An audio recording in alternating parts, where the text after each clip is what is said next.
Hi, so I had a request after I posted a video last night from Mac Frenzy to show how the stencils worked.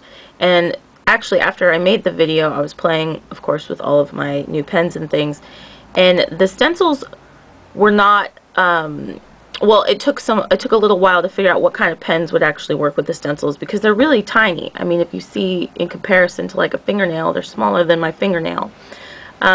So I tried a little bit with the letters, and I'm using this one as opposed to the blue one just because the blue one was a lot easier. It had larger shapes. You know, here the letters and numbers are the same. And the letters didn't go so well for me, but I didn't necessarily buy it for the letters. I still can't figure out why they split some of the letters in half. And the only thing I can think of is they wanted it to stretch evenly all the way across the stencil and have it be uniform. But that doesn't help at all because when I was trying to trace these out and then join them together, it didn't really work. But again, I didn't really buy it for the letters. I bought it more for these, you know, the little shapes at the bottom. And I'm going to demonstrate. I, of course, practiced on all of them, but the little fork and spoon, that was the one that most of them failed on. And this became the test of whether or not a pen would work with this set of stencils. So let me show you a couple. Now, immediately I thought of this, right? The Uniball Steino .38, because it has such a really fine line. Well, and I'll show you, the problem with this is not the width of the line of ink, but it's how large the tip of the pen is. And it just doesn't fit into, it just doesn't fit into the stencil very well. That's the problem.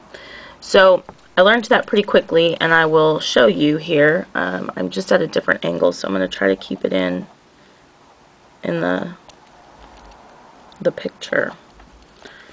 Sorry, I think my hand is in the way completely. So let's do the little fork, and this is not going to work as far as an angle goes. Let's try from here. Yeah, I think this will be better. So the important thing with this is that you hold the pen straight up and down, even if you normally wouldn't write like that, and I don't, but I had to hold it straight up and down and really go slowly around the little fork to try to get at the most extreme edge that I could of each part of the stencil. And my Sino is running out of ink, so I had to go over twice. And then I'll do the little spoon that goes with it. The spoon is, of course, a lot easier because it doesn't have the tines that a fork has. So I'll show you all of these when I'm done. But I'll do a comparison. But if you look at that, the fork doesn't really look like a fork. It looks more like a pitchfork, right? It's the pen's tip is too thick to actually, round out around those edges and make it look like a fork. So this one didn't work. Then I thought, well, I will try the ones I just got, the Tri Plus fine liners in .3 from Staedtler. I'll just do that one up here because it has this kind of a tip, right? By the way, I'm working on Clairefontaine paper. If you are working on a piece of paper that will cause an ink to bleed out onto the paper, it's not going to work because it'll just, as you're drawing it, because you have to go kind of slow, it just absorbs the ink and it just feathers out everywhere, especially if you're using something like this. So I decided I needed to practice on Clairefontaine paper. Now, of course, I'm not going to, my planner is not Clairefontaine paper, but I've found one that will work. So let me do the little spoon. This one works okay, but it's, well, I just smeared it, but it's still a little too chunky for what we're doing here. And it's not the tip of the pen that's chunky, it's the actual width of the line. So it was the similar experience with the Marvila pens because I think they just are both, they just have that really, they're like kind of a felt tip kind of pen and they have a lot of ink that they give off. Then I tried a Sleechy. So I've had this 0.3 Sleechy that I just really don't like. It's just not for me. And I thought, okay, that has a good tip on it for this kind of a stencil. And it's not really that inky. So as I went around, and I was all excited because I thought, man, I can actually use the Sleechy because I haven't really used it since I bought it. I just didn't really like it. Again, even the Sleechy, whoops, is not giving me that fork effect. It still looks like a pitchfork. So the Sleechy didn't work. And I think it's because even though the very tip of it is quite narrow, let's see if I can focus. Before it narrows down, it is kind of thicker. So the Sleechy didn't work. So the Sleechy is still not in commission. Out of commission. Then I went to the mica. I have a 0.3 mica. And I liked it. I just don't use this a lot because I don't. It's 0.3, so it's pretty fine, and it's kind of scratchy.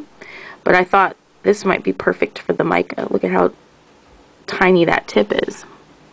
So again, straight up and down so that I can get the edges of the stencil.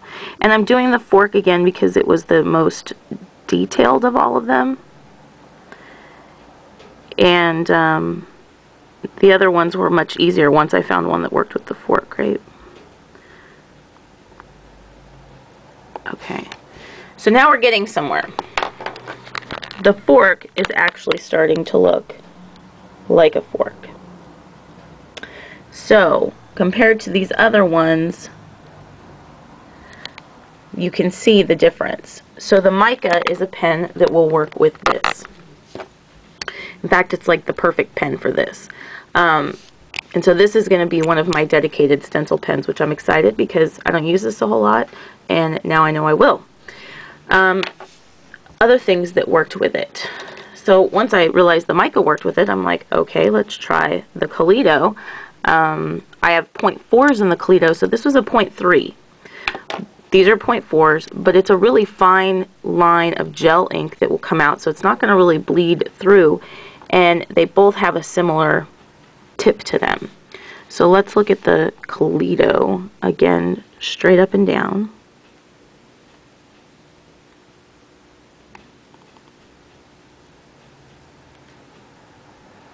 For some reason, when I hit that curve, I struggle.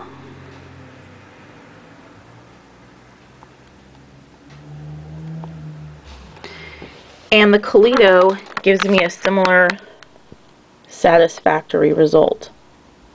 So that's good news. If you have Kaleidos, they will work. If you have micas, they will work. You know, there's not a whole lot of difference between the 0.4 and the 0.3.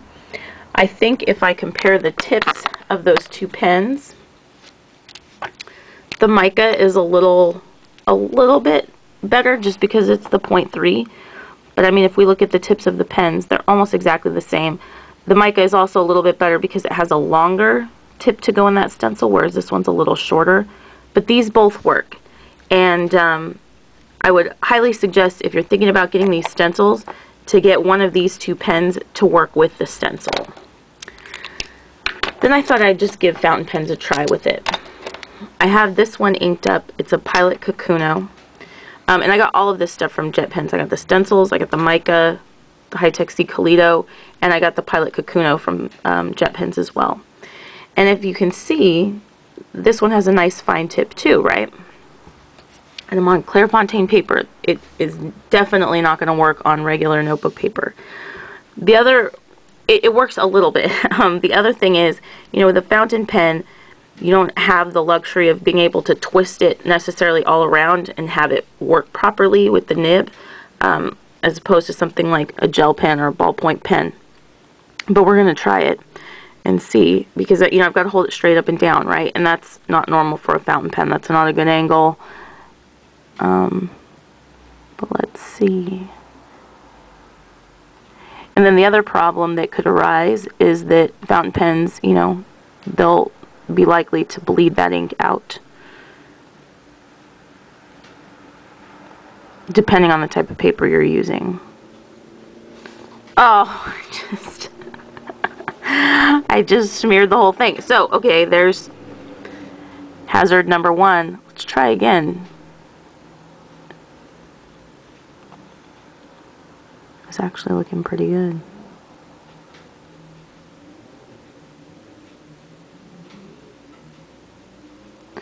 So when I'm doing this, you know, I do notice, and you can see I'm picking my pen up at different spots because I do notice it dragging on my nib.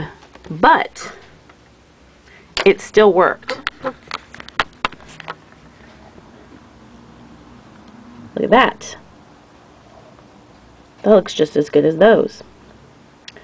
So, if you have, and we can compare it, right, to the others. And those are, all really fine tipped pens. So, the 3 that I can definitely vouch for, and I didn't try any other fountain pens. I would imagine if you had a fine or an extra fine, I could have tried it in my Lamy extra fine, but I would need to ink that up and switch the nib. Anyway, fine or extra fine, something that has a tip that is tiny enough to fit in these little tiny stencils. And this was my, this was my testing stencil right there. Little fork and spoon. Of course the others worked great, but these 3 worked, and it's because the tip of the pen. This is a little more expensive when we're talking about the whole, when we're comparing all of the products together. The stencils were a couple bucks. A mica is like a couple bucks, and Kaleidos are really cheap. You can buy them individually, or you could get yourself a multi-pen with some refills, and this was around, I think, $15 or $16. But these worked for me. As you can see, the other ones, even the 0.3 Sleechy did not work for me, so I'm still down on the Sleechy. And when considering what you'd like to use, remember, even though it's a similar line width, you've got to have that really skinny and tall tip to the pen for it to work properly. So, Mac Frenzy, I hope that you found this useful, and anybody else that was interested, I hope you found this useful. If you ever have any requests for videos, please let me know. I'm happy to do them. It shows me that, what you're interested in and what you'd actually really like to see. So thanks for watching and commenting. I really appreciate it, and for subscribing. I hope you have a good day. Bye-bye.